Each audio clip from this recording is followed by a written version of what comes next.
বিনা প্রয়োজনে একটা ছবি তৈরি করা শিরকের মতো পাপ। আল্লাহ রাব্বুল আলামিন এই ছবি প্রস্তুতকারককে কিয়ামতের মাঠে শাস্তি দিবেন এবং বলবেন যে চিত্র তুমি তৈরি করেছো এর মধ্যে রূহ দাও, আত্মা প্রবেশ করো।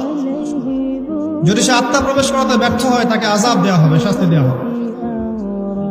প্রতিটা বইয়ের মধ্যে হাদিসটা আছে, খেয়াল করে দেখবেন।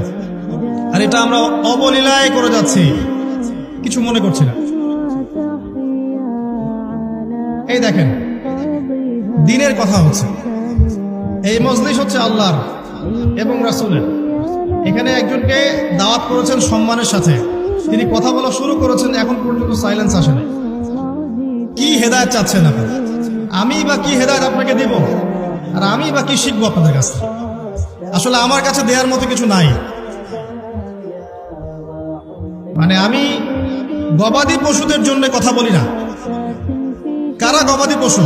লাহুম কুলুবুন লা ইয়াফকাহুনা বিহা, হৃদয় আছে উপলব্ধি করে না, দিনের পর দিন বলেই যাচ্ছে উপলব্ধি করে না। ওয়া লাহুম আ'য়ুনুন লা ইউবসিরুনা বিহা, দু চোখ আছে দেখে না, চোখ দিয়েছে আল্লাহ পাক দেখবে না। ওয়া লাহুম আ'য়ুনুন লা ইউবসিরুনা বিহা ওয়া লাহুম আযানুন লা ইয়াসমাউনা বিহা, কান দিয়েছে আল্লাহ পাক, কান দিয়েছেন শুনবে না, কানের পর কান কথা বলেই যাচ্ছেন, কথা এক কান দিয়ে ঢুকাবে আর এক কান দিয়ে বের করবে। আল্লাহ পাক কি বলেছেন? উলাইকা কাল আনআম, এরা গবাদি পশু, জীবজন্তুর মতো, জন্তু জানোয়ারের মতো। এটা ভদ্র ভাষা আল্লাহ ব্যবহার করেননি কোরআনে, আমিও ব্যবহার করতে পারলাম না।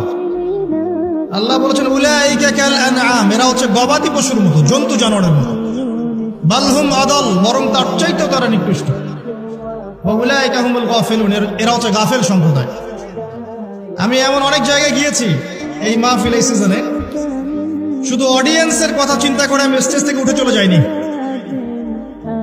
কারণ আপনারা এসেছেন দিনের কথা শুনতে এবং দীর্ঘ সময় ধরে অপেক্ষা করছেন যে ভালো কিছু শুনবেন, বাসায় চলে যাবেন দিনের কিছু জ্ঞান নিয়ে।